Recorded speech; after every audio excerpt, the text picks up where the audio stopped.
Baba yetu mfalme isiye juu mbinguni, tuko mbele ya macho yako tukiomba upate kuwa pamoja nasi katika fundisho hili.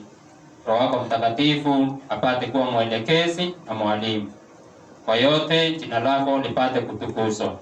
Katika jina la mwanao Yesu tunaomba kwa imani.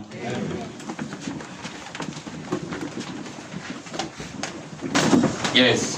Kwa hivyo tutaweza kuendelea na fundisho letu, ambapo theme ya makambi haya ni kwamba ni reviving the true education, ama uamsho wa elimu ya kweli.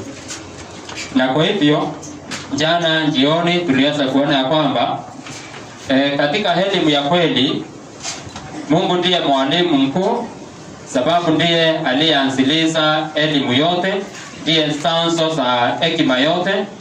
Na tuliweza kuangalia tukaona ya kwamba ili upate kuwa na elimu ya kweli lazima upate kumwamini Mungu. Na hivyo tuliweza kuona kuna maana ya kuamini Mungu, na kuna faida nyingi sana binadamu upata hata malaika wanapokuwa wanamwamini Mungu kama mwalimu wao. Na sasa hivi ningependa sasa tuanze kufundishwa na Mungu. Jana tuliweza kuona tunafaa kumwamini, tuingie shule yake. Sasa hivi nataka tuanze kufundishwa na Mungu. Na topic ambayo tutajifunza ni God's in his works. The invisible through the visible. Yaani Mungu kumuona katika kazi zake. Mambo yasiyo. Yes, Bwana Yesu asifiwe. Amen. Maranatha. Amen. Tutaanza kuendelea na lesson ambayo tulikuwa nayo asubuhi, ambayo ni kuhusiana na God in his works.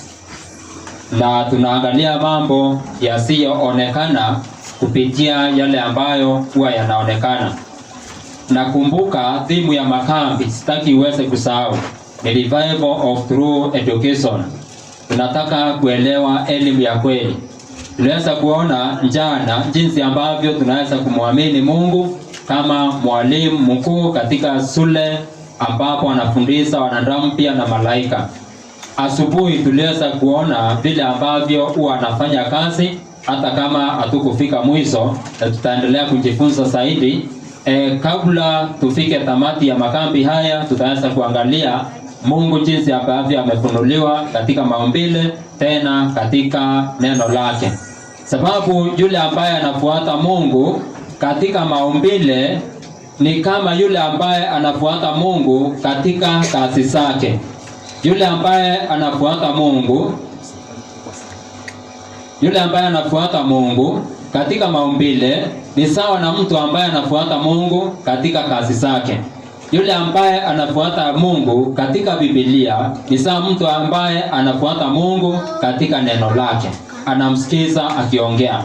Sasa mwenye anafuata Mungu katika maumbile na pia katika Biblia, anafuata Mungu katika neno lake na pia katika kazi zake. Kwa hivyo atakuwa na hekima ya kumuelewa zaidi. Tunaweza kuona ya kwamba kupitia kitabu cha Warumi ambayo ni key verse, chapter 1 verses 20, ya kwamba mambo ya Mungu yasiyoonekana yanafunuliwa na kuonekana wazi kupitia vitu ambavyo ameumba.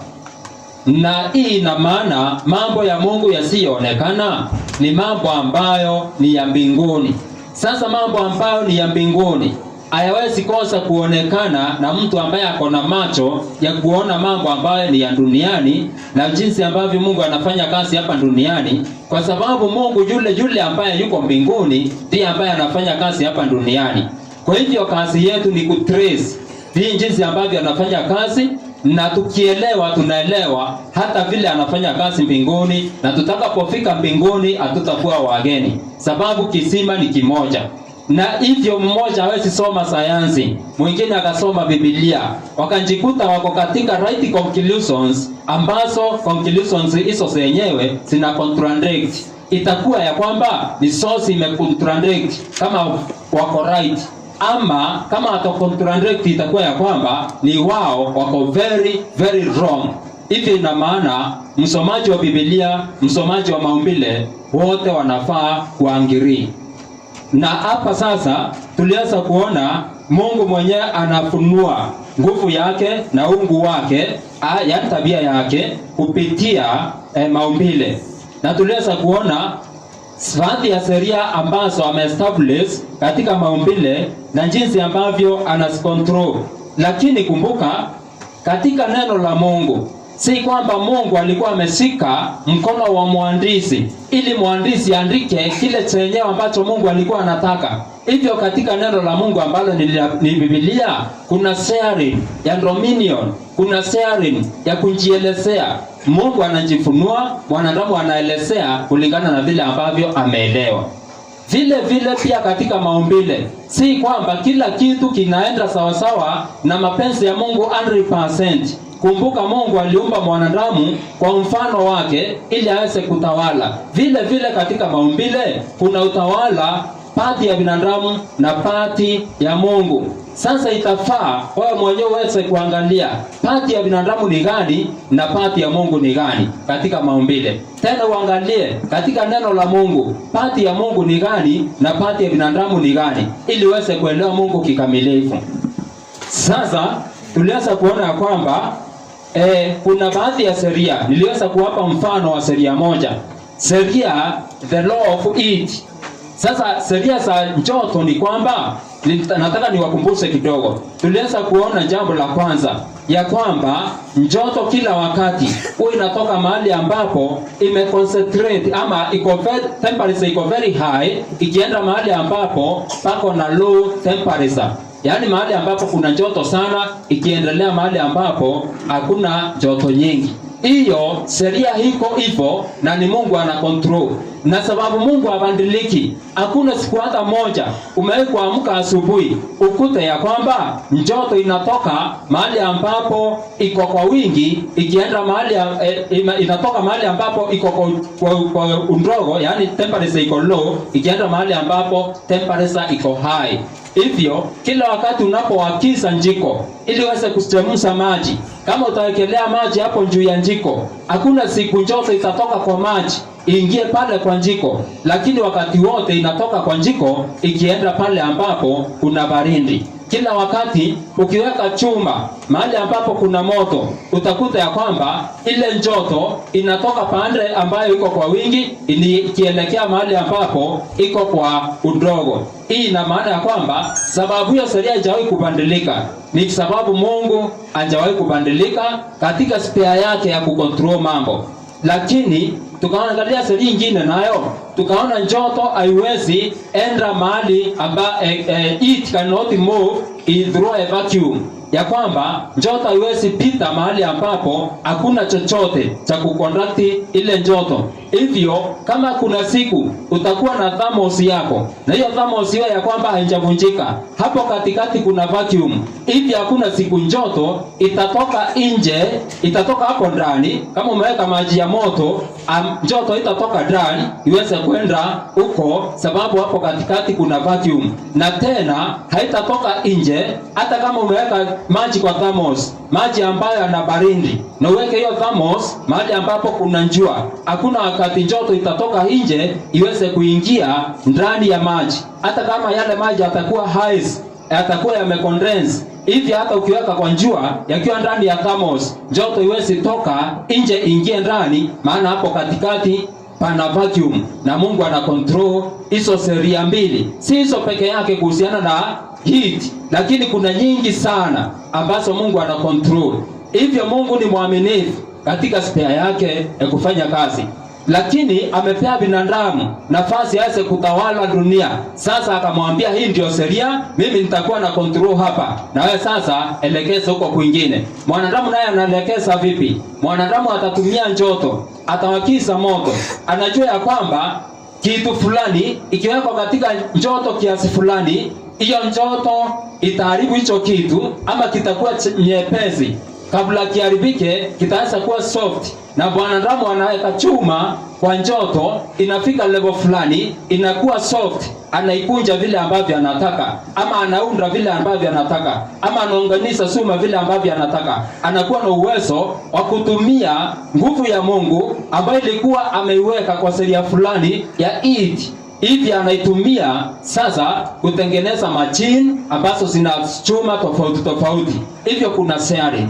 Sasa tunaona ya kwamba Mungu kwa kila kitu ambacho kiko duniani, kuna pati ya Mungu katika kutawala na kuna pati ya binadamu katika kufanya nini? Katika kutawala. Na tuliweza kuona ya kwamba Mungu aingilii pati ya binadamu. Kama joto ikiwakizwa, material fulani ambazo zinaweza produce heat zitaweza kuletwa mahali pamoja, na hiyo heat iweze kuwa produced. Najua ujue ya kwamba sina nafasi ya kuelezea hiyo kwa undani sana, but heat or energy, you cannot create energy and you cannot destroy energy. Hivyo ya kwamba energy yenyewe iko beyond your sphere of controlling. Hii ina maana of creating or destroying. Hiyo iko beyond your sphere of working. Sasa tunaona ya kwamba sphere yako iko control your energy, na ndio sababu huwezi angamiza na huwezi isababisha. Inakuwepo hapo, lakini wewe kazi yako ni kuielekeza. Tukipata nafasi nitaelezea hiyo kwa upana.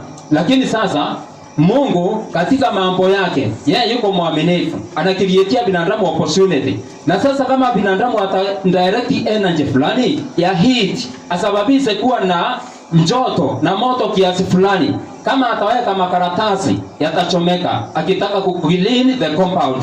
Kama ataweka nguo chafu zitaweza kuchomeka, anaendelea clean the compound. Na kama akiweka mtoto Maranatha. Amen. Na kama akiweka mtoto atafanya nini?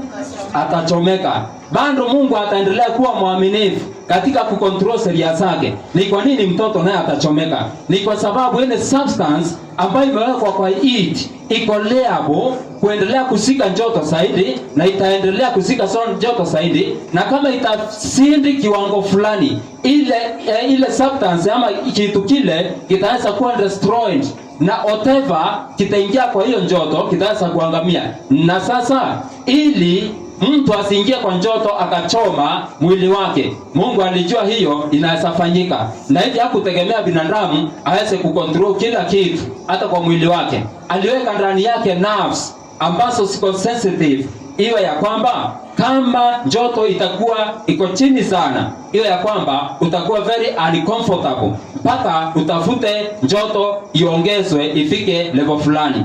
Na kama itaongezwa ipite kiwango fulani iweze kuwa juu sana, mahali ambapo inaweza haribu mwili, sasa utakuwa tena uncomfortable mpaka urundi kwa temperature ambayo iko average, na hivyo sasa utaendelea kuwa katika hali nzuri. Sasa hayo ni mambo ambayo Mungu mwenyewe aliunda ndani ya mwili wa mwanadamu, sababu hakutaka kuwa kila wakati anafanya miujiza kucontrol ama kulinda binadamu. Mungu apendi watoto wake wao wanategemea miujiza kila wakati. Maana kama watategemea miujiza kila wakati, itakuwa ya kwamba wao ni wavivu, na tena tuliona ya kwamba wataweza kuwa wajinga ambao hawajui kesho itakuwa namna gani, wajinga ambao hawawezi jipangia maisha yao. Na hakuna mtu anaweza kubali kuwa na mtoto kama huyo ambaye hajui chochote. Mungu alitaka binadamu amuumbe kwa mfano wake, na aendelee kuwa anaimarika, anaendelea kukua mpaka hawe, hata kama itawezekana, hawe na tabia kama ya Mungu, tena ana nguvu kama ya Mungu, aendelee hivyo. Mungu si anajilase Maranatha. Mungu si mwenye wivu eti ya kwamba unaweza endelea ufike level hata ya kuwa na nguvu kama yake akatae. Hapana. Mungu amepanga vile ambavyo utaendelea uendelee mpaka mahali ambapo unaweza. Na hivyo ndio sababu aliunda sheria ambazo zinafanya kazi zikiwa constant wakati wote, na siwe jinsi ambavyo unaweza ukasifuata. Sasa tuliweza kuona mambo mengi kuhusiana na it. Nataka sasa tuangalie sheria nyingine moja, then niweze kuwatajia baadhi ya mambo. Najua Sasa niwaambie hivi, katika ulimwengu wa Ukristo, hasa katika Waadventista, hata watu wanapoandika notes, mimi kuna kitu nimeangalia nikaona si za hekima. Maranatha, si kila wakati wa mafungu. Bwana Yesu asifiwe. Najua kuna watu wanaandika fungu hivi, kuna watu wanaandikanga lesson hivi. Mimi nikitaja Yohana 6:7, mtu anaandika hapo lesson by Peter, John 6:7. Ninataja Romans chapter 1 verse 20. Hapo chini mtu anaandika Romans 1:20. Anaendelea na mafungu, nakuta notebook iko na mafungu hapo kama mafungu 10. Hebu niulize wenye wanaandika, umewahi kuenda uendelee kusoma yale mafungu yote? Nani amewahi kufanya hivyo? Mkono juu. Wachache sana. Lakini ingekuwa jambo la hekima kama ungeandika fungu na vile ambavyo linasema. At least haitakuwa na maana ya kwenda kuangalia mafungu yote ujikumbushe huwa yanasema nini. Kitu ingine, hata zile point nataja hazina fungu, lakini si ni point za maana, sisiko katika maumbile. Just a note, andika hiyo point.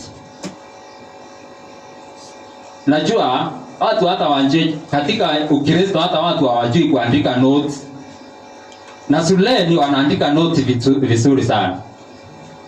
Maranatha. Lakini katika kanisa hawajui kuandika nini? Notes. Na usisangae ndio sababu wanafundishwa mambo ya Mungu kila wakati, na bado ni wanjinga katika mambo ya Mungu. Lakini katika mambo ya ulimwengu ni wenye hekima sana. Usisangae ndio sababu watu wanakuja kanisani, lakini wanasafa mambo ambayo hata watu waendi kanisani wanasafa. Ama hamuoni mambo kama hiyo? Unajua mimi huwa ninihusunisha sana ninapoona wana matengenezo, tunakumbwa na mambo ambayo yanakumba pia watu wa ulimwengu ambao hata hawaendangi kanisani. Sasa dini yetu ina maana gani? Maranatha. Dini yetu ina maana gani kama itufaidi? Kama mateso ambayo tunayo ni sawa tu na mateso ambayo yana watu wa ulimwengu ambao hana dini. Nikawaambia kwamba dini ambayo inatarajia mambo ya mbinguni, ukae starehe mbinguni, na haijakusaidia kukaa starehe hapa duniani, hiyo ni dini ya uongo. Maranatha. Yes, hiyo ni dini ya nini? Ya uongo. Na ninapoendelea kukufundisha utaweza kuelewa haya mambo kwa ukweli. Sasa nataka tuangalie siri nyingine moja tu, jinsi ambavyo Mungu anafanya kazi. Tuseme kuna hii tunaita the law of gravity. Kwa sababu ya the law of gravity, Mungu ameunda jinsi ambavyo vitu yote itakuwa inatafuta the center of earth. Vitu yote huwa inatafuta kuteremka hapa chini. Na sasa kwa sababu hiyo sheria ndio inasaidia mito kutiririka kutoka milimani mpaka mabondeni. Inasaidia mvua kunyesha kutoka mbinguni hapa kuja hapa duniani. Inasaidia maji yakifika kwa udongo yaendelee kuteremka yafikie mizizi. Sasa hiyo sheria ni nzuri sana. Na hivyo hiyo sheria iwezi ondolewa. Sababu ikiondolewa hata hewa yenyewe ambayo tunavuta itaweza kuevaporate, haitakuwepo. So Mungu akiwa mwenye hekima akaunda hiyo sheria. Na hiyo sheria iko pale. Na iko hivi, kila wakati hiyo sheria inafanya kazi. Kuna faida nyingi sana wanadamu huwa wanapata. Mito huwa inateremka kila wakati. Na hakuna siku hata moja Mungu amekosa kuwa mwaminifu mto upande. Mwanadamu anapoangalia hiyo sheria, sababu naye amepewa nafasi ya kutawala ulimwengu, Mungu yeye anateremsha mito. Mwanadamu anaangalia, anaona nikienda nipande hapo juu, nipindue kindoo na pipe mwendo wa maji. Huo mto utakuja, utafuata mwendo wa pipe. Kama hiyo pipe iko na level ya kuteremka, mpaka nyumbani kwangu nitafikisha maji kuliko kwenda mtoni kila wakati. Ingekuwa Mungu anabadilika hayo si mwaminifu. Hii ina maana ya kwamba siku moja tungekuwa mito yote imepanda juu, na hata kama kuna pipeline ambazo zimewekwa, hakuna pipeline ambayo ingeleta maji nyumbani. Hivi ingevindi pipeline zote zichimbuliwe ziweze kubadilishwa. Hivyo kazi ya binadamu ingekuwa kazi ya bure. Sasa sababu Mungu anapenda mwanadamu, hakuna siku hata moja ambayo kubadilika. Sheria zake ziko the same always. Then, sababu hiyo sheria, pando binadamu anaweza tengeneza ndamu, ambayo ndamu inamsaidia kutumia nguvu ya maji kutengeneza hata stima na vitu vingine. Na kama binadamu ni mwerevu sana, ni mwenye hekima sana, anaweza angalia sheria zingine, sheria za pressure, ambapo maji yakiwekewa pressure fulani huwa yanatafuta kuescape, ambapo kama kuna mahali ambapo kuna pressure na mahali kwingine hapana pressure, maji yataenda mahali ambapo hapana pressure. Najua hizo ni sheria za upendo. Maranatha, niliwaambia Mungu aliumba na material ambazo asikuwepo hapo mwanzoni. Hakutegemea material ambazo alipewa, asikuwepo hapo mwanzoni. Hivyo material alipaswa aliumba nazo zilikuwa zimetoka kwake. Na kama zilikuwa zinatoka kwake, then ina maana zinafanana naye. Na hivi hizo material zinaenda sawa sawa na mapenzi yake. Sasa heat inapoenda mahali ambapo kuna joto sana kuelekea mahali ambapo kuna baridi, sio ni upendo? Kama wewe ni tajiri, inafaa ujue ya kwamba kama uko na utajiri mwingi sana, ni mpango wa Mungu kwa utajiri wako uweze kuondoka mahali ambapo uko kwa wingi uende mahali ambapo hakuna utajiri mwingi. Hiyo ni principle ya Mungu na inafaa iwe hivyo. Kama si vile, utawala wa Mungu umeingiliwa na uende sawa sawa na mapenzi yake katika ulimwengu huu. Kama ni kitu ambacho imeconcentrate sana na kuna pressure mahali kimefinyana, kwa kinatafuta kuescape. Na sasa mwanadamu anaweza sababisia maji ya pande juu. Watoto huwa wanafanya hivi, wanaenda wanatafuta sindano. Wanaiweka kwa maji, wanavuta. Wanapovuta, hapo katikati kunakuwa na space ambayo haina kitu sababu hewa yote imevutwa. Sasa maji inapokuwa ya kwamba hapo juu kuna space ambayo haina pressure, maji yanafanya nini? Yanapanda kujaza hapo. Tuko pamoja? Yanatoka mahali ambapo yamefinyana, yaenda yanjaza hapo ambapo hakuna kitu. Na sasa yule mtoto anavuta maji na ingia kwa sindano. Sasa anafinya tena. Akifinya hapo ndani ya sindano maji yanafinyika, yanakuwa under pressure. Sasa ile pressure inasababisha hiyo maji itafute kuescape kwenda mahali ambapo hapana pressure. Sasa ile maji inatoka. Sasa watoto wanacheza mchezo wa kuweka maji kwa sindano na kupigana nayo, wanasema ni nini? Wanasema ni bunduki. Na ni bunduki ya maji. Sasa hiyo ni kazi ya watoto na ni nzuri sana. Ukiona mtoto anacheza mchezo kama huo, usimwambie awache, sababu huo mchezo ndio unasaidia Mchina kutengeneza generator ya maji. Maranatha. Yes, Mchina naye anakuwa ako very smart. Anaangalia naweza sasa tengeneza machine ambayo nitaweka pipe kwa maji. Na hiyo machine ivute hewa yote. Sasa itafanyika hivi, ile maji yote iko hapo kwa mto itakuja kujaza hapo ambapo hapana hewa. Na sasa ikija kujaza hapo, nitaweka hiyo machine iwe kwa njia nyingine ambayo inaweza push hayo maji pande ya juu. Sasa hii inavuta. Na hapa hivi katikati kuna pump ambapo hapa hapana pressure, ndio sababu maji inakuja kujaza. Hapa nao hapo juu napo pana pressure iko juu sana, ndio sababu yanajaribu kuescape na maji inapanda nini? Mlima. Sasa siku moja utakuta maji inapanda mlima. Na Mungu naye ameunda maji iteremke nini? Mto. Iteremke mlima. Bwana Yesu asifiwe. Sasa maji kuna ile inateremka ikiwa kwa mto, ingine nayo inapanda ikiwa kwa pipe. Hapo sasa binadamu na Mungu anafanya aje? Wanapitana.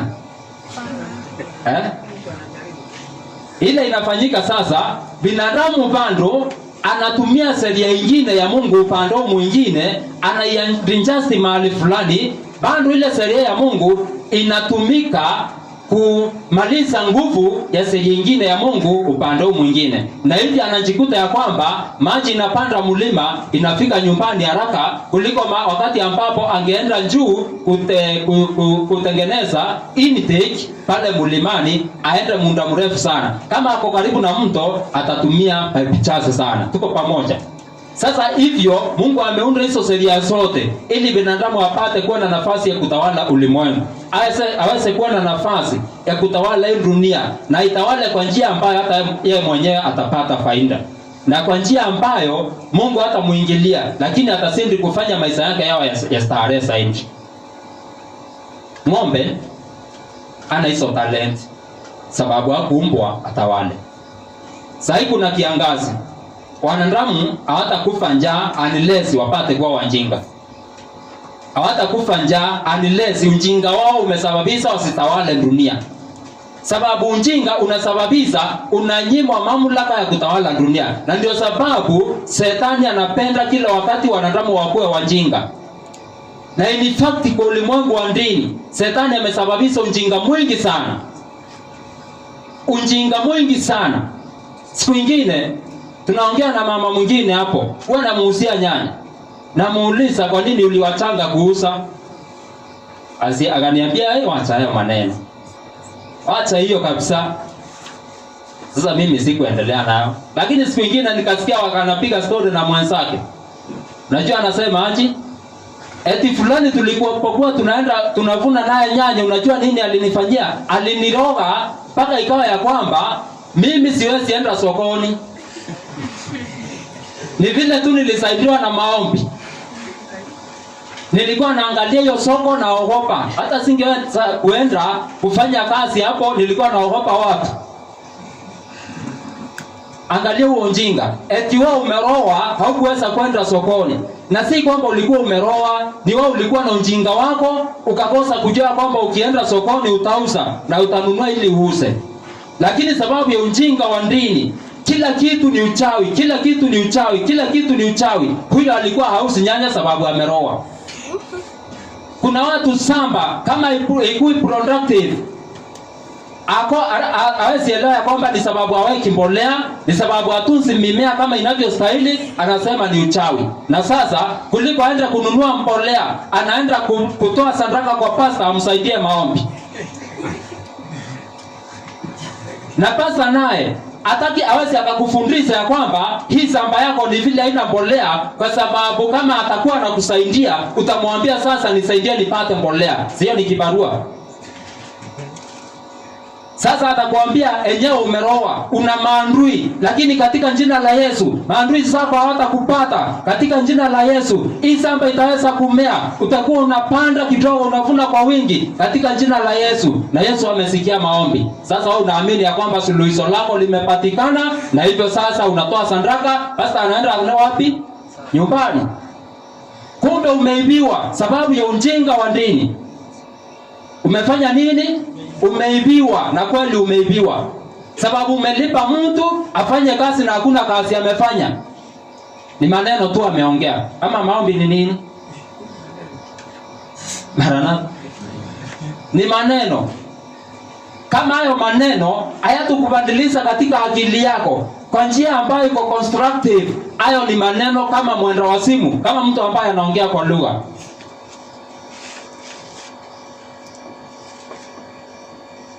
Lakini watu wa Mungu wakifuata Mungu katika maumbile na pia katika neno lake hawataweza kuibiwa. Maranatha. Na ukifuata Mungu katika maumbile peke yake, ukose kumfuata katika neno lake, utachanganyikiwa. Ukimfuata katika neno peke yake, ukose kumfuata katika maumbile, hakika pia utachanganyikiwa. Kuna watu ambao hata wakionjeka hawaende hospitali na watumii dawa. Anasema, Biblia inasema, sikionjeka itawasawa kanisa wakufanyie nini? Maombi. Na hiyo story inaishia hapo. Lakini ningependa usikize hii fungu. Sio ni Mwadventista wa Sabato. Nataka usikize hapa. Ni katika kitabu kinaitwa Health for Living, page 142, paragraph 3.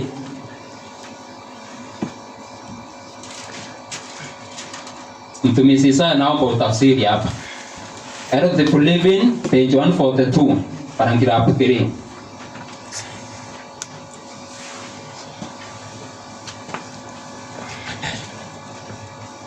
Usikize hapa kwa makini.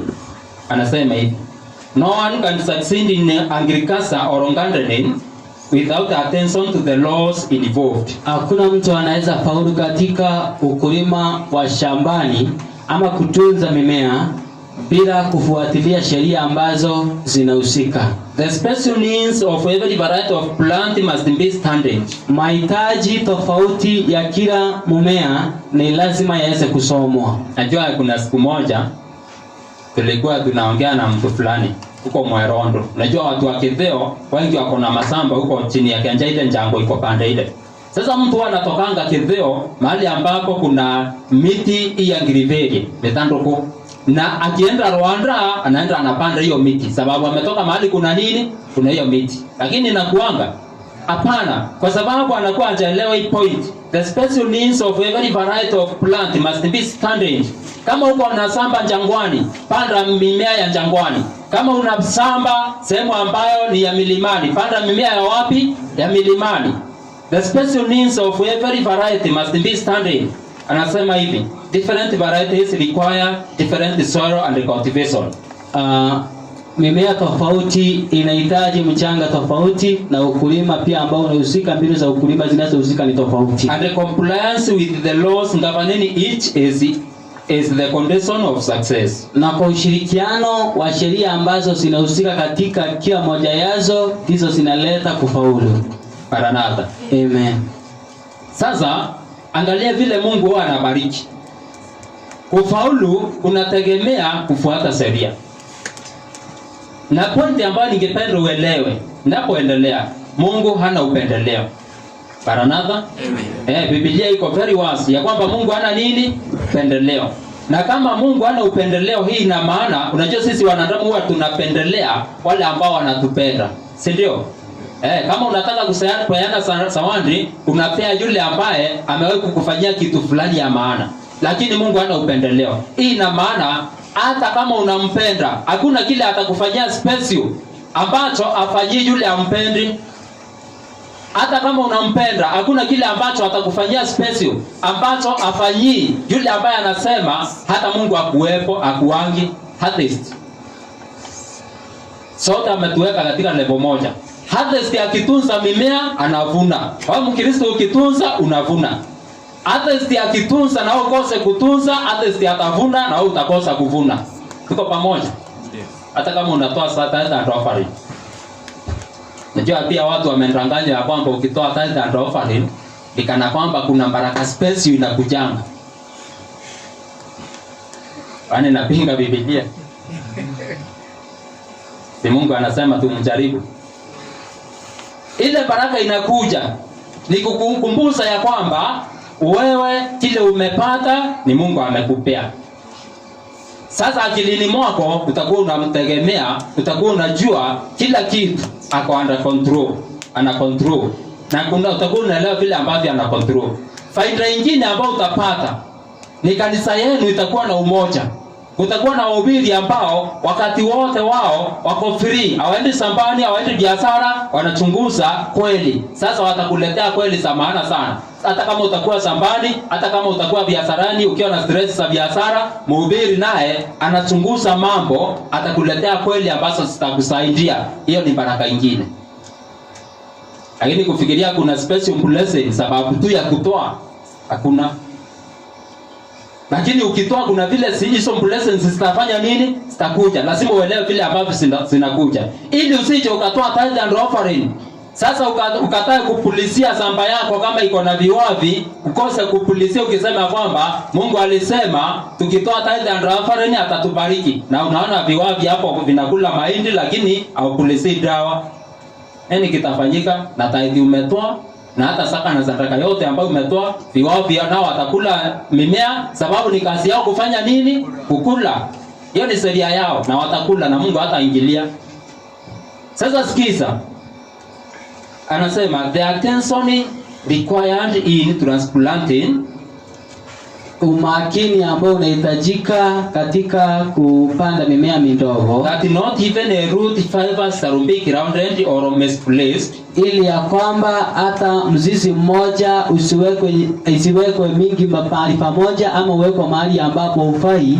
The care of the young plants, kujali sana mimea ambayo ni michanga, the pruning of and watering, ile kuitengeneza kwa hali ambayo inafaa na kumwagilia maji, the shielding from frost at night and the sun by day, kuiwekelea kivuli, kuzuia joto kali ya siku na ile baridi kali ya usiku na jua kali ya mchana, keeping out winds, na pia kuweza kuondoa ile disease, na pia magonjwa and insects, na wadudu, insect pest, the training and arranging, kuelimia na kuipanga. Not only teach us lessons concerning development of character, asitufundishe tu hatua za kukuza tabia, but the work itself is a means of developing, lakini kazi yenyewe ni njia ya kukua. In cultivating carefulness, katika kulimia kujali sana, patience, uvumilivu, attention to detail, na pia kuwa makini na kuwa mwekaji wa mambo mengi, obedience to law, na kutii sheria. It imparts a most essential training, inatupatia training ya muhimu sana, the constant contact with the mystery of life, na pia ule uhusiano wa karibu sana na siri za uzima, and the loveliness of nature, na mapenzi ya mazingira ama maumbile, as well as the tenderness called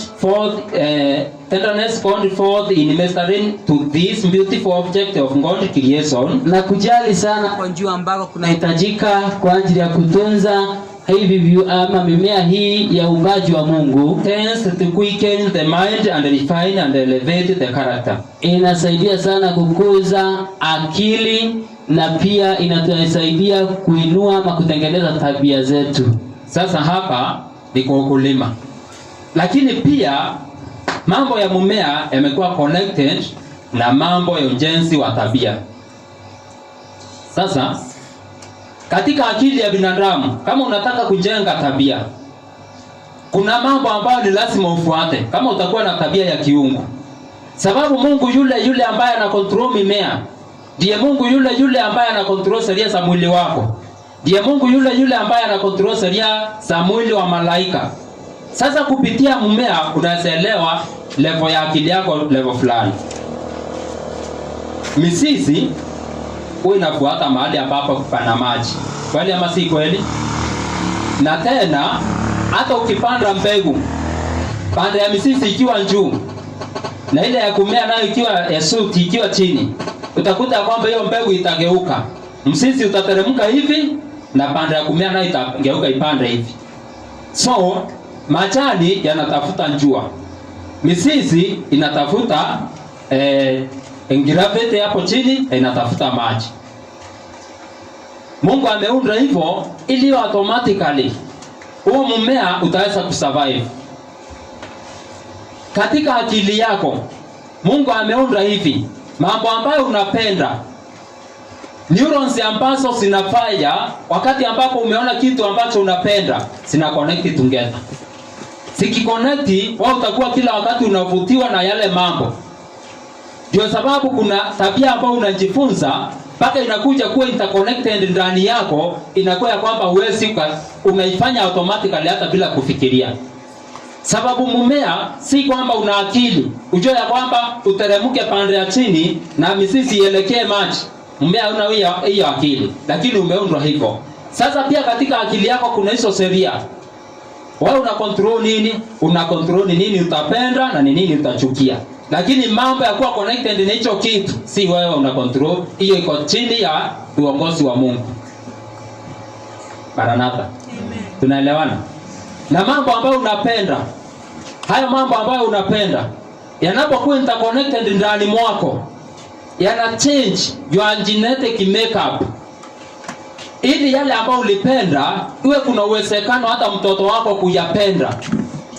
Vile mtoto kufikiria, vile wewe kufikiria, hiyo genetic makeup unaipeleka kwa mtoto ili wewe na mtoto muweze kuangiri na muweze kuishi pamoja, msiwe na migongano.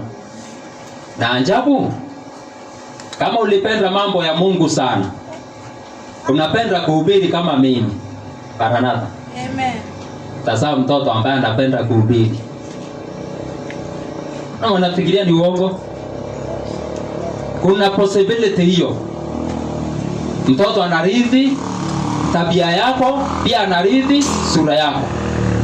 Lakini kama ulipenda kuwa mwizi, tazama mtoto ambaye atapenda kuwa mwizi. Kama ulikuanga mlevi na unapenda pombe, mtoto wako yale majaribu atapigana nayo, na ambayo shetani atamjaribu sana, na ambayo kuna uwezo mkubwa sana wa kuanguka katika yale majaribu, ni majaribu ya ulevi. Ama hamjai kuona familia ambazo ni familia ya walevi? Unajua hata wasee wa zamani wanasema hivyo. Kuna familia ya jambo fulani. Si kwamba walikuwa wamesoma Biblia, si kwamba walikuwa wamesoma sayansi ya undani sana, lakini walikuwa wameobserve vile mambo yanaenda na wakaelewa hivyo. Na hiyo ni ukweli, hata sayansi imedhibitisha. Watoto wanarithi tabia za wazazi. Kuna familia ya wizi. Kuna familia ya userati. Yes, kuna familia zingine utakuta kwamba mambo ya userati inafanyikanga, inakujanga tu, mwenye atajitahidi anaokoka, lakini mwenye anajitahidi na kui makini sana anaingia katika huo mtego. Kuna hata familia unaweza kuta wasichana wote, hata ni wasichana 5, lakini hakuna yule ako kwa bwana wake. Sasa watu wa dini wanaitanga laana. Si ndio? Wakitaka kuiondoa wanafanya aje? Wanaenda kwa waganga ama wanaenda kwa pastors. Naambiwa toa kafara tuvomoe hayo madhabahu. Sasa unatoa kafara, madhabahu ifanye nini? Ivomolewe. Naye Mungu anasema aje? A curse causeless haitawahi kukusika. Yaani laana isiyo na sababu iwezi fanya nini? Kukusika. Ni sawa na ndege vile wanaenda angani juu ya kichwa yako, lakini hakuna vile wanakuadhiri. Sasa kuna laana ambazo siko causeless, yani wewe mwenyewe umerithi, lakini unajitahidi sana kuweza kuondoa ile tabia. Kama utaendelea in this environment, katika environment tofauti kupinga yale mambo. Sasa kama ulikuwa umerithi tabia mbaya kutoka kwa wazazi wako, itabidi ung'ang'ane na hiyo tabia itaondoka ndani mwako. Tuko pamoja? Lakini vyenye itaondoka si kwamba itaisha kabisa, itakuwa katika your genetic makeup na mtoto wako anaweza rithi. Hata kama ifanyi kazi, bado mtoto anaweza rithi level fulani. Ndio sababu unaona kuna watoto ambao wako kama babu sao, lakini hawako kama baba sao. Kuna watoto ambao wako kama nyanya sao, lakini hawakai kama mama sao. Si haya mambo tunayaona hata katika tabia. Hii nini ina maana gani?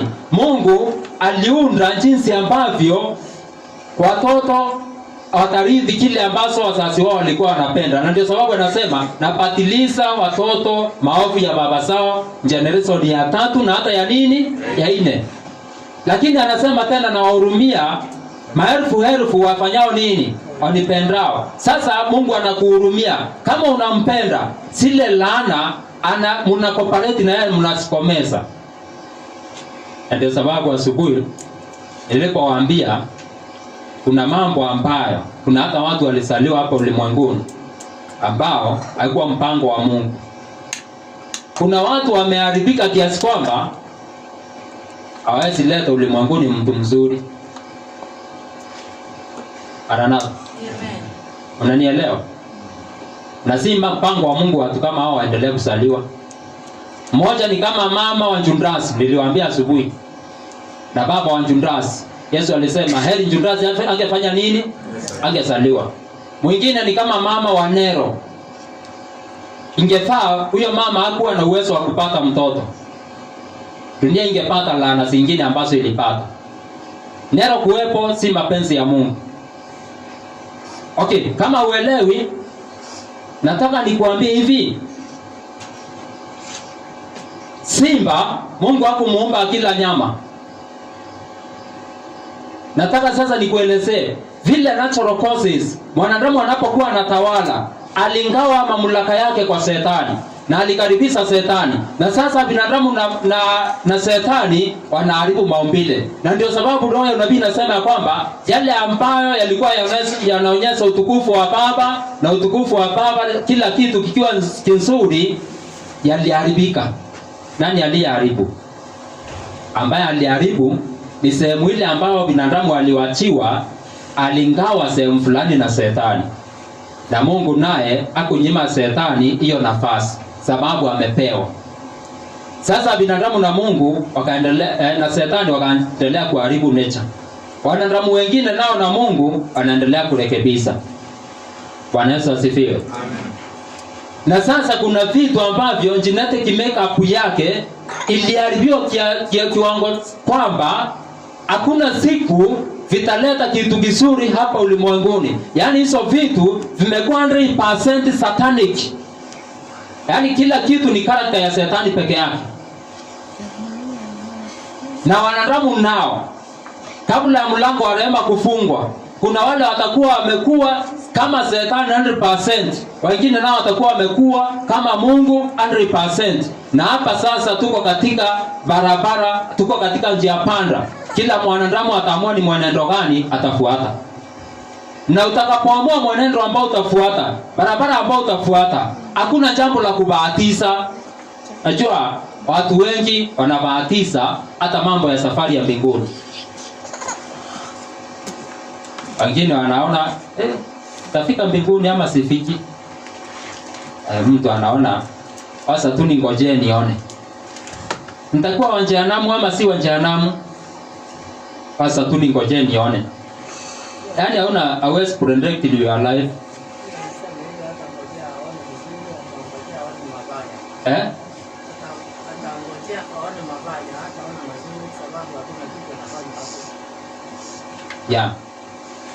Acha niwaambie, Mungu ameweka kila kitu na sheria ambazo unaweza fuata na ujue utafika wapi. Huwezi fuata hii barabara na ufikirie hautafika Mekindori kama utafuata barabara ambayo inaelekea Mekindori na utakuwa una move. Na tena huwezi fuata the opposite side ufikiria kwamba utafika Mekindori kama bado unaendelea kutembea. Unless kama utafikiria hivyo, wewe umerukwa na akili. Wewe ni mwenda nini? Wewe ni mwenda wazimu. Na si mwenda wazimu wa kubahatisha, ni mwenda wazimu wa kweli. Lakini mtu ambaye anaelewa sheria ambazo zinahusika katika kila jambo, anaweza fuata barabara akijua itafika wapi na itamfikisha wapi. Na atafika saa ngapi kulingana na speed ambayo anaenda. Sasa hakuna kitu ya kubahatisha hapo unapofuata sheria. Sikiza kile ambacho Mungu anasema.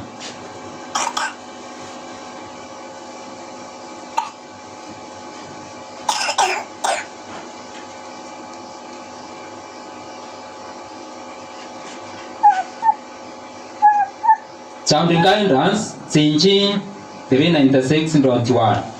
Sikiza kwa makini. Right physical habits promote mental superiority. Mienendo mizuri ambayo mwanadamu anaishi kwayo inaleta kukua ama kule kupanda juu kwa akili. Yes. Kifuata mwenendo mzuri wa hali ya kimwili, lazima itapromote mental superiority. Yaani utakuwa na akili iko kiwango cha juu. Intellectual power, ile nguvu ya werevu, physical strength, na nguvu ya kimwili, and longevity depend upon immutable laws. Na urefu zinategemea sana sheria ambazo haziwezi badilishwa. There is no happen so no sense about this matter. Hakuna kitu cha kutendeka kwa sababu ya bahati ama kinatendeka kwa sababu ya mtindo fulani, lakini mambo hayo yanatendeka kwa sababu ya sheria. The church God will not interfere to preserve men from consequences of violating the church laws. Maumbile ya Mungu hayataweza ingilia katikati ili kumhifadhi mwanadamu ambaye amevunja sheria za Mungu ili asipate madhara. Yes, Bwana Yesu asifiwe. Amen. Tuko pamoja?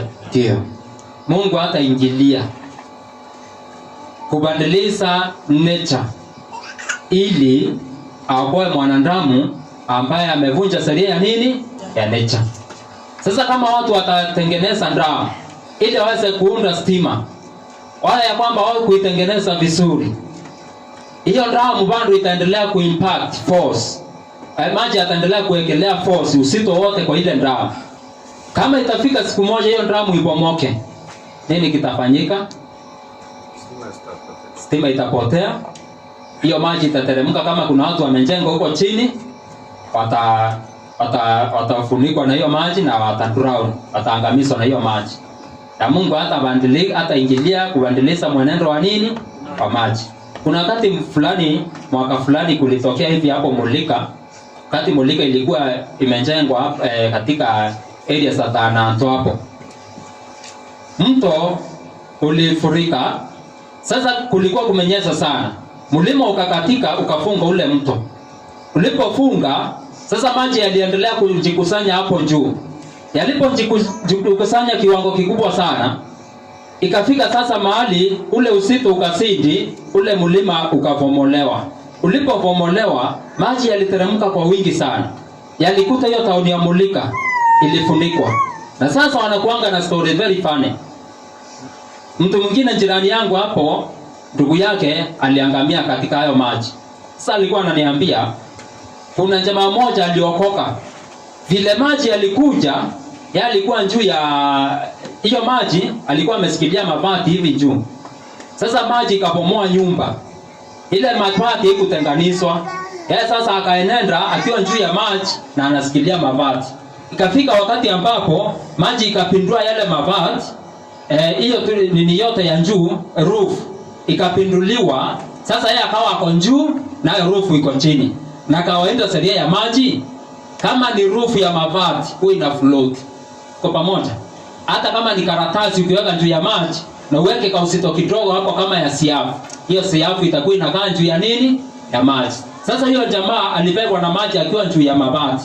Sasa ikafika mahali hiyo roof ikasikwa na miti. Sasa ikaendelea kukaa hapo.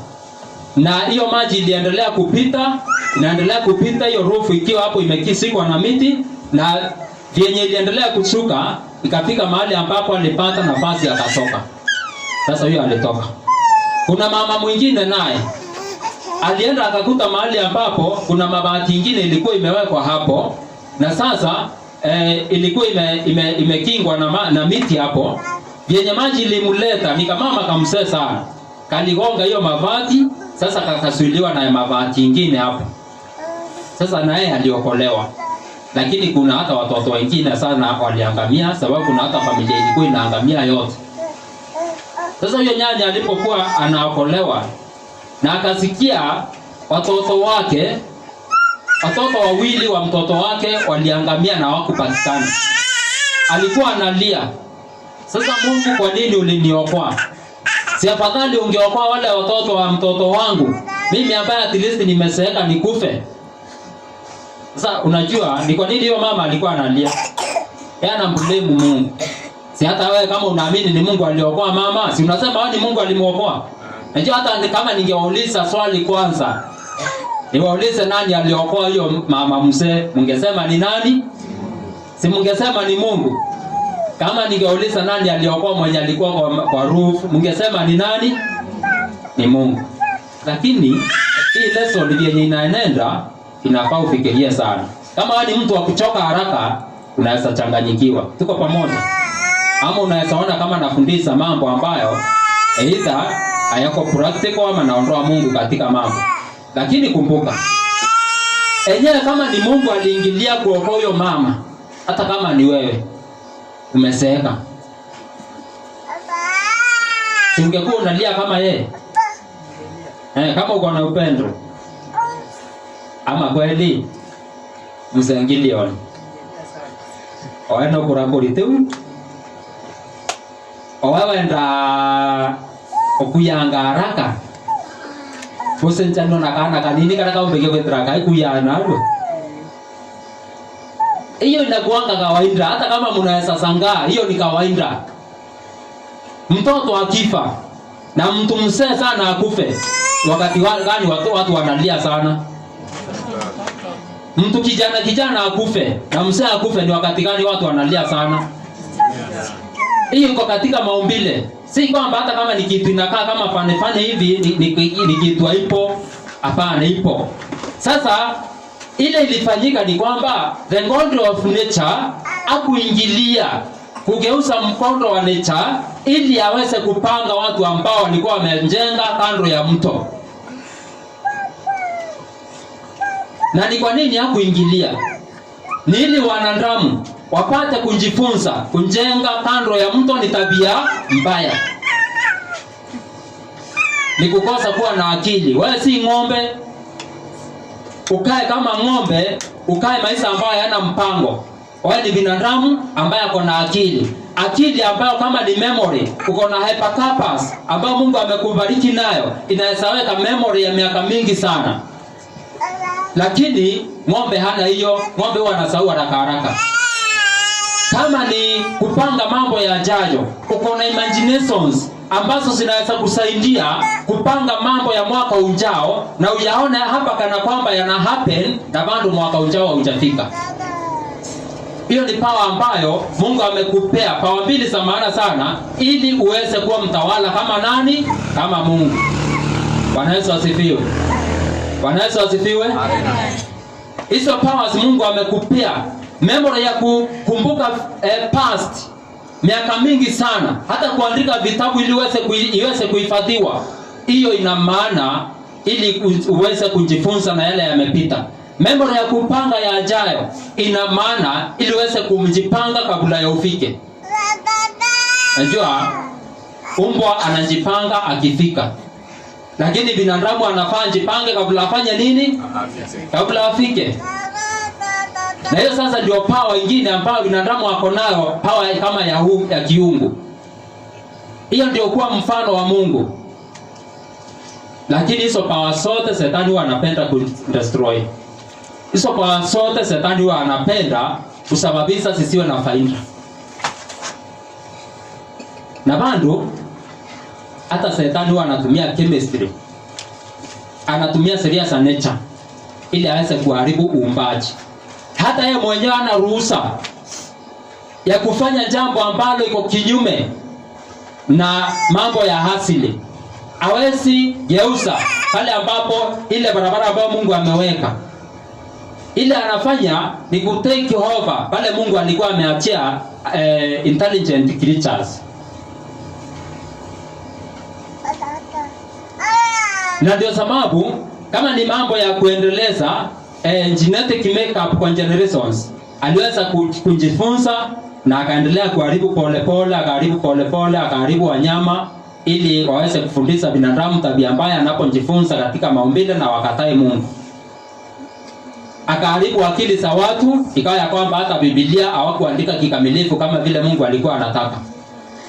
Sasa ikawa mwenye ataokolewa itabidi ang'ang'ane kuangalia kutofautisha Shetani na Mungu katika maumbile. Usisangae, itabidi tena ang'ang'ane kutofautisha Mungu na Shetani katika Biblia. Kwani nasema hata kuna mambo ambayo hayakutoka kwa Mungu yako kwa Biblia, yapo. Lakini saa hii tuko katika maumbile. Ni mambo gani ambayo Shetani aliweka katika maumbile? Unapoangalia simba anamkula swara. Simba hana huruma kwa swara hata kidogo. Swara anapiga nduru, swara anakimbia, anajaribu kujiokoa, na hakuna siku hata moja simba atakuwa na hisia za kusema, "Hai, kaka mnyama kamejitahidi sana, sasa nisikaangamize." Kuna siku kama hiyo imeitawahi kutokea? Kwanza swara anapokuwa anapiga nduru, anapokuwa anambulind, simba ndio wakati ambapo anamla zaidi. Anakuwa na appetite zaidi. Sasa hata wewe mwenyewe unapoangalia movies zingine unakosa na yenyewe. Mungu ni aje alikuwa anaumba swara akuliwe na simba? Si afadhali simba angekuwa anakula nyasi? Kama unafikiria Mungu ndiye alikuwa ameunda simba akule swara, sasa wewe umeingia upande wa kutomuelewa na umechanganyikiwa.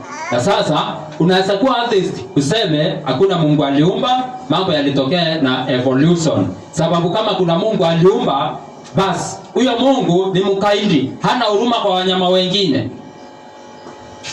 Hata sisi tunasaidia simba kula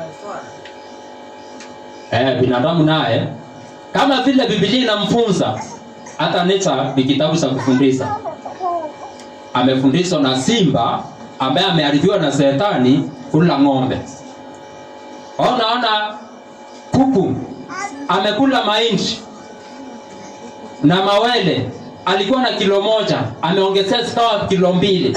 Unapomsika hivi unasikia ameongezea kauzito kuliko uone kiumbe ya Mungu ambaye ameumba nzuri sana.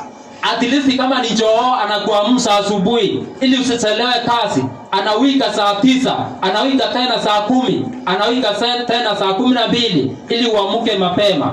Wewe unaona kitu ambao unaweza kata singo na ukule. Na unafikiria wewe ni binadamu ako na ungu. Unapoona kakondoo kamenona na kamekula nyasi, hakuna makosa kamefanya. Kana kutegemea pia, kana kuamini, sababu akajui Mungu, lakini kana kujua wewe kama Mungu wake, sababu kana tegemea binadamu ndiye anakatawala. Kuliko wewe sasa uone kakiumbe ambacho kanafurahia, au unaona kakiumbe ambacho unaweza kata singo, then ukate nyama, uweke kwa sufuria, utoe mafuta. Bado hiyo ni elimu ya Shetani ambayo imemwingia binadamu. Na hakika ni kwamba mbinguni hakuna kondoo atakufa. Kondoo wote ambao watafika mbinguni, watakuwa mbinguni, watakuwa wameokolewa na Yesu. Maranatha. Na ndio sababu ukisoma Biblia, maandiko yanasema very clearly ya kwamba simba katika nchi mpya atakula nini? Majani. Na kondoo na mbwa mwitu wataishi kwa pamoja. Hii ina maana haikuwa mapenzi ya Mungu simba hale kondoo. Haikuwa mapenzi ya Mungu binadamu akule njogoo. Na kama kondoo hawatakufa mbinguni, ukienda mbinguni utapata nyama wapi? Labda utengeneze ya soya, hiyo inakubalika. Kwa pamoja. Sasa kuna mambo ya kishetani mengi sana iko katika maumbile, na inafaa uweze kutrace mpaka uelewe ni yapi ya Mungu, ni yapi ya Shetani. Takapoona ya Mungu itabindi. Unajua asubuhi tuliona Nature na Bible kila moja inamulikia ingine. Yenyewe ukisoma Nature hakuna siku utapata ni kwa nini simba anakula nyasi, anakula kondoo, anakula swara. Katika Nature hautapata. Na ndio sababu wanasayansi ambao hawaamini Biblia wakachanganyikiwa. Lakini unapolinganisha Nature na Biblia, kwa Biblia sasa utaelezewa. Tuko pamoja? Sababu Mungu hapo mwanzoni alisema majani nimewapa wanyama wote wa nchi. Kama ni wanyama wote wa nchi, ni nani ambaye alibaki akule mnyama mwingine? Hakuna. Wanyama wote wa nchi walikuwa wanakula majani. Sasa najua unaweza kuwa na swali. Pia mtu anaweza kuwa anataka kuongezea jambo fulani. Na sitaki kufundisha nikose kuwapa nafasi hiyo. Nataka tusome mafungu mawili niwape nafasi. Kudhibitisha hiyo point nimesema. Unajua Shetani ili haribu simba alitake advantage ya genetic makeup. Kesho tutaweza kuangalia mambo kwa upana, pia kwa character building, ujue vile ambavyo unaweza jenga tabia yako, ujue vile ambavyo unaweza jipanga katika haya maisha usikuwe na stress. Tuna revival through education. Sababu ni watu wengi sana. Talent ambazo Mungu amewapea zinakuwa andui. Kuna mtu ambaye kwa sababu ya memory yake nzuri sana, ambayo inafanya kazi kuliko memory ya umbwa, anateseka the past. Kana kwamba hiyo past, hiyo mateso ya past iko present. Kuna mtu ambaye alitandikwa na mtu fulani, sababu ya memory ya kukumbuka vile alitandikwa. Kila wakati anapolala usiku anakumbuka vile alitandikwa mwaka uliopita na mtu fulani, anaanza kuteseka kana kwamba anatandikwa usiku huo na anakosa usingizi. Kuna watu ambao hawakusoma sababu wazazi wao ni walevi, na wako na memory ya kukumbuka hayo mambo yote. Kila wakati wanapokumbuka wanaanza kuteseka. Na hivyo watu kama hao ingekuwa bora kama memory ingeangamia. Na kuna faida ya kusahau. Maranatha? Si mnapenda kukumbuka sana. Lakini ukiwa katika utawala wa Shetani kuna faida ya kusahau. Sababu utawala wa Shetani unaendanga reverse. Na mara nyingine hata Mungu anatumia hizo reverses kuweza kusaidia binadamu. Najua kama sasa tukipigana na mtumishi hapa, kila wakati nitakuwa nakumbuka na kasirika. Lakini baada ya mwaka moja, miaka mbili, hayo maneno yataendelea, hayo mambo, hizo experiences zitaendelea kuondoka katika memory. Na kama itakuwa ya kwamba sitaki siondoke katika memory, kama nitaweza kusahau, tutapendana na sitakuwa nakumbuka hayo maovu. Sitakuwa nateseka. Lakini kama sitasahau, then kila wakati nitakuwa namuona na kasirika. Hivyo watu wanateseka past sababu ya kutumia memory baya. Watu wanateseka future sababu ya kutumia imaginations mbaya. Una imagine na kulingana na vyenye kumekauka, na sasa ni mwezi wa 7, kabla mvua inyeshe mwezi wa 10, nitakuwa na njaa sana. Unaanza kuteseka njaa kabla njaa ifike. Ng'ombe yeye ateseki njaa, ng'ombe ateseki future, ng'ombe ateseki past. Na kile kinafanyika au teseke future ambayo hata haijafika, na unaanza kuwa na stress ni kwa sababu ya uwezo wako wa imaginations ambao umekuwa taken over by Satan. Na hivi akaya kwamba chemistry ya akili yako ameigeuza. Chemistry ya chemicals katika akili yako zimekuwa disorganized. Kesho nitaanza kukufunza vile ambavyo unaweza kaa usimruhusu Shetani kudisorganize chemistry ya akili yako, na utaweza kujua vile ambavyo unaweza kaa kama Stefano. Unapigwa mawe lakini unasema Baba wasamehe. Ama unafikiria hiyo ni kubahatiza? Nafikiria hiyo pando tu utakao useme siku moja tu Roho atanisaidia nifike hapo. Takufundisha vile ambavyo unaweza ukaishi. Usiruhusu Shetani apangue and disorganize chemistry ya akili yako. Uweze kuwa msalabani kama Yesu. Na bado una akili yako iko very normal. Unaangalia hapo chini, unaona mama yako na uko msalabani. Unaona hiyo mama analia sana. Unaanza kumhurumia. Sasa nitampanga vipi ili asikuwe na stress maishani? Naangalia hapo kando, unaona Joana.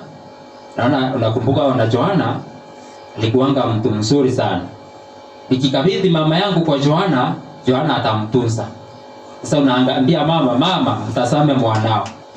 Naambia Joana mtazame mamao. Sasa inakuwa ya kwamba na waconnect. Unajua Biblia inasema wakati Yesu alisema hayo maneno, tangu siku hiyo Joana alichukua mama yake Yesu mikononi mwako na akawa ndiye anamtunza. Kwa mpango Yesu alifanya akiwa wapi? Msalabani. Sababu hakuruhusu Shetani and disorganize chemistry ya akili yake. In fact kuna watu ambao Shetani ana disorganize chemistry ya akili zao, wanakuwa na wenda wasimu, wanaenda kutibiwa depression. Unapokutibiwa depression, daktari anakupeanga nini? Maranatha? Nani ambaye kupeleka mgonjwa wa depression hospitalini?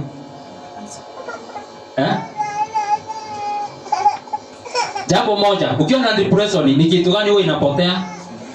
Usingizi inapotea. Sasa nini daktari atafanya ya kwanza? Atakupea dawa ya usingizi. Sasa hiyo dawa ikiendelea kufanya kazi, unapolala, chemistry ya akili yako inaendelea kurekebishwa. Daktari anatumia chemicals, anakupanga, stress inaisha. Na kama daktari ametumia chemicals, stress ikaisha. Shetani naye ili asababishe stress, unafikiria alitumia nini? Vile chemicals. Mbona unafikiria ni muujiza alifanya? hatua kwa hatua tu, pole pole, mpaka hiyo ikafanyika. Na sasa watu wa Mungu wataka kuelewa hiyo ndio revival of true education. Na niwaambie kitu kingine, true education, hakuna education ambayo mtu anasoma bila kutumia akili vizuri. Maranatha. Acha niwaambie, mambo ya dini ya kweli si mambo tu ya kuja hapo waambie wewe utabarikiwa. Unatajiwa mambo na ndio ukiwa umefarijika na ni faraja ya uongo. Mambo ya dini ya kweli tuliona ya kwamba yana nini? Msingi. Okay, nisiendelee sana. Kuna mtu ana swali? Kuna mtu ananyongeza? Mtumishi Isaya, karibu. Asante. Nilikuwa na swali. Yes. Ambalo ulizungumzia pale mwanzo. Yes. Ukasema ya kwamba Mungu hajatuwekea limit hata ni vizuri tungefanana na yeye. Yes. Sasa unaposoma kitabu kinaitwa Confrontation, page 18 paragraph 2. Yes. Inatuambia when God created all angels, yes, he placed them on probation. Yes.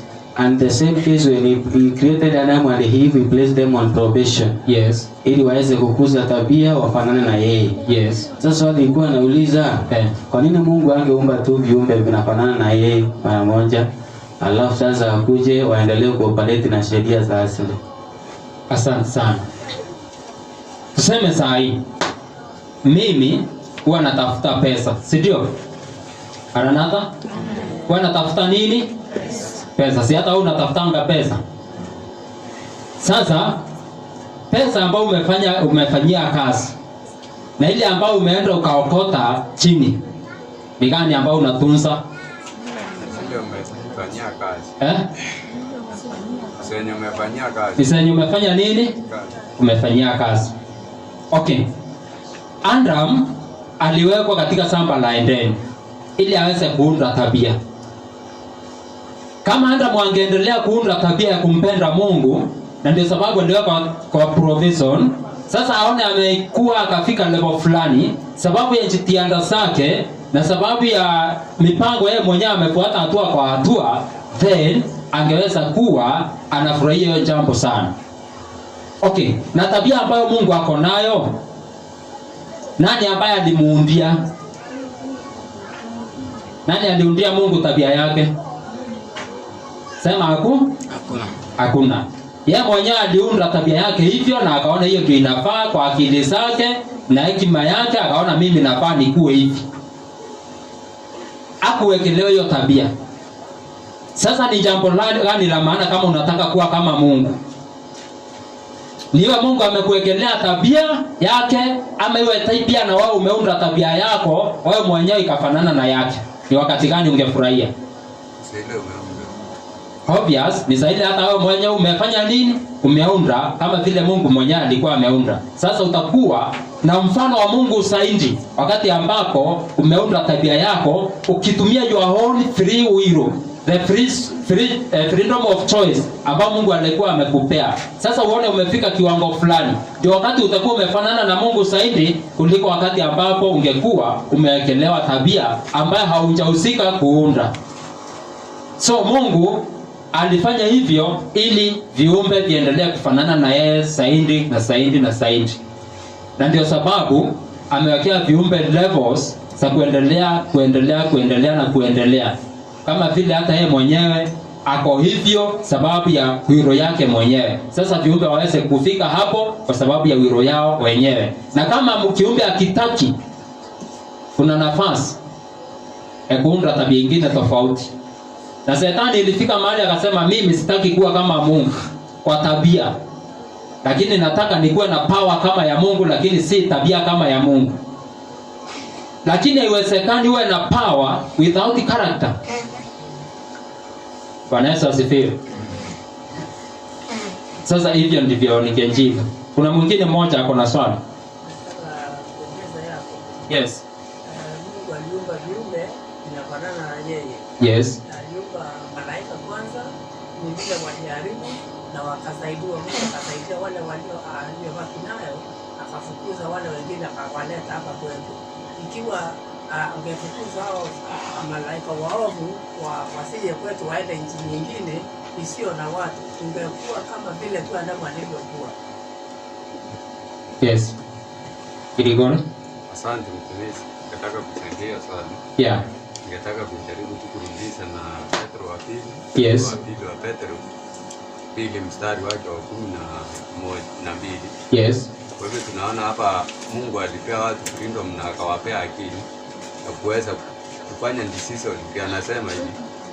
Na kuna wengine watakataa. Pia anasema hivi, lakini hao kama wanyama wasio na akili ambao walisaliwa kama wanyama tu wa kukamatwa na kupotezwa,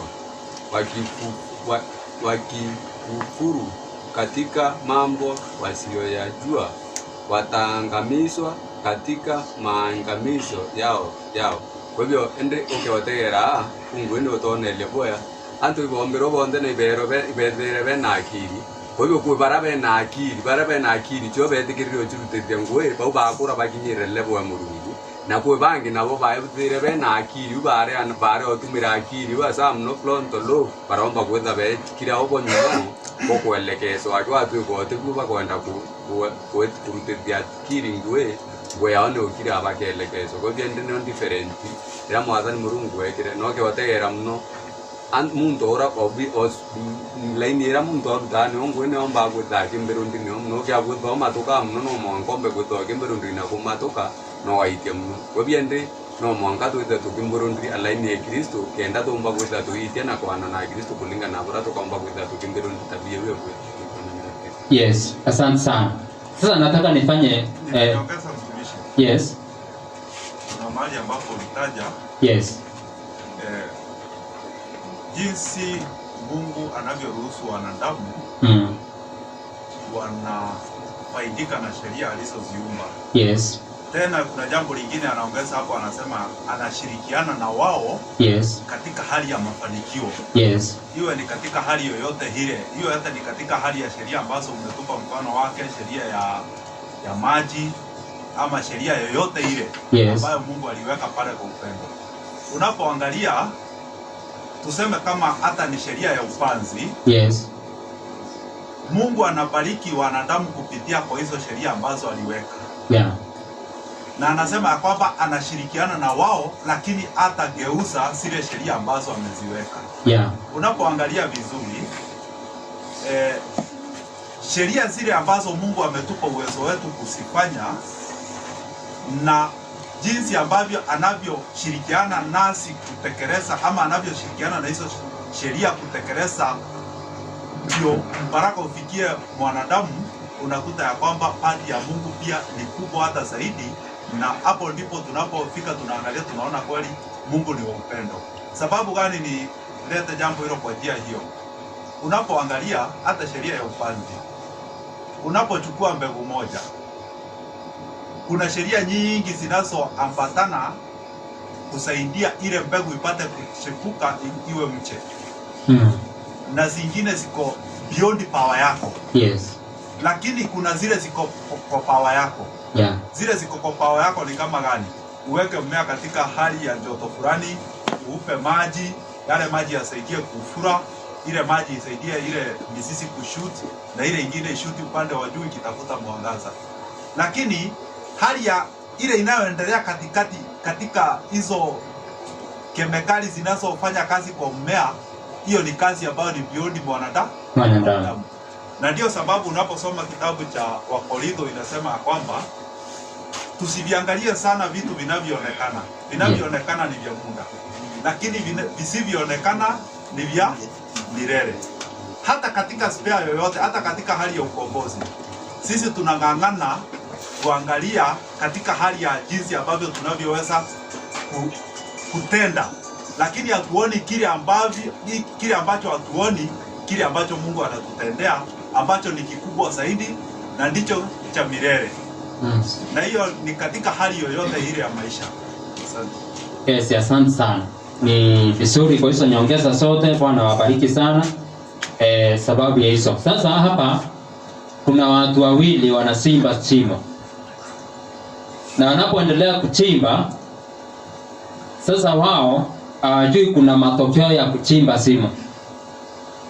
Na sasa ndio nikaandika hii point hapa.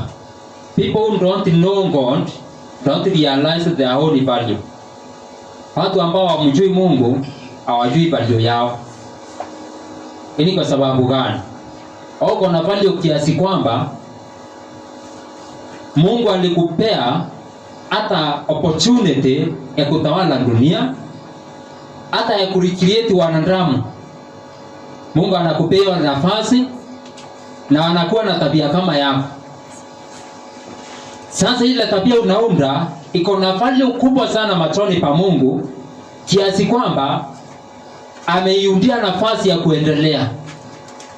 But people don't know their God, they never realize their value.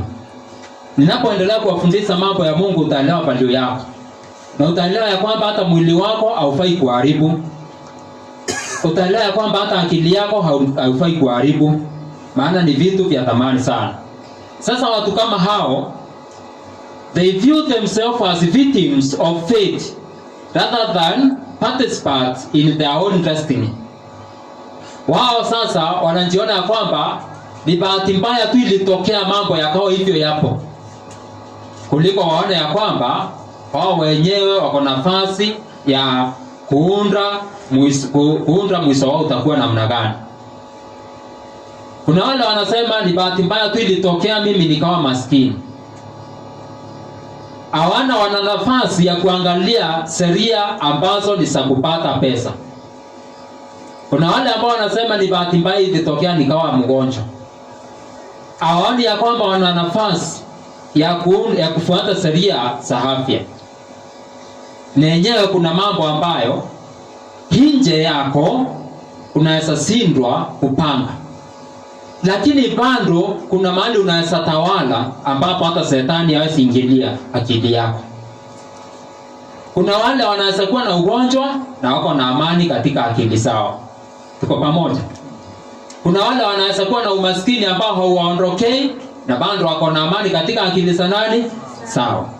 Kwa hivyo your destiny uko na sehemu kubwa sana kupanga. Wacha environment, wacha wazazi wako, wacha marafiki zako, wacha yale yote ambayo unapanga. Wewe mwenyewe uko na sehemu kubwa sana. Utakapoelewa kwamba uko na sehemu kubwa sana, utatumia hiyo sehemu, utaelewa vile ambavyo unafaa kuitumia na maisha yako yatakuwa ya maana. Na utakaa maisha ya maana hapa duniani na mwishowe utakaa maisha ya maana zaidi katika ufalme wa nini? Wa milele. Bwana awabariki sana. Amen. Kwa hivyo tutaweza kupiga magoti tupande kuomba ili tumalizie.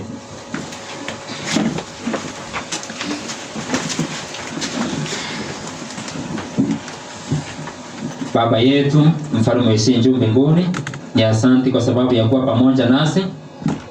Tunaomba yale yote ambayo tumejifunza, huenda akili zetu asijaweza kujapata kwa upana zaidi, lakini tunaomba kila siku uendelee kuwa mwalimu wetu ili tupate kuelewa sana Bwana. Tusaidie kuwa na maisha mazuri hapa duniani. Tusaidie Bwana kuwa tunatukuza jina lako. Tusaidie yale ambayo unatufundisha kupitia kanisa lako takatifu na neno lako yaweze kuwa yanatufaidi. Yule mwovu asiwe anatutesa na anapata nafasi ya kutuangamiza na kutupea stress katika maisha yetu. Bwana, tusaidie kuwa waaminifu tukikufuata, ili amani yako ambayo uliachia wanafunzi wako iweze kuwa pamoja nasi, ili uweze kuwa ndani yetu nasi tuwe ndani yako, na kila jambo liweze kuwa linafanyika kwa sababu ya utukufu wa jina lako. Tutakapokuwa tunalala ili kupumzisha miili, Bwana, tunaomba utupe usingizi mwema na asubuhi tuamse tukiwa refreshed. Katika mambo yote endelea kutuongoza na kutulinda. Ni katika jina la mwanao Yesu tunaomba kwa imani. Amen.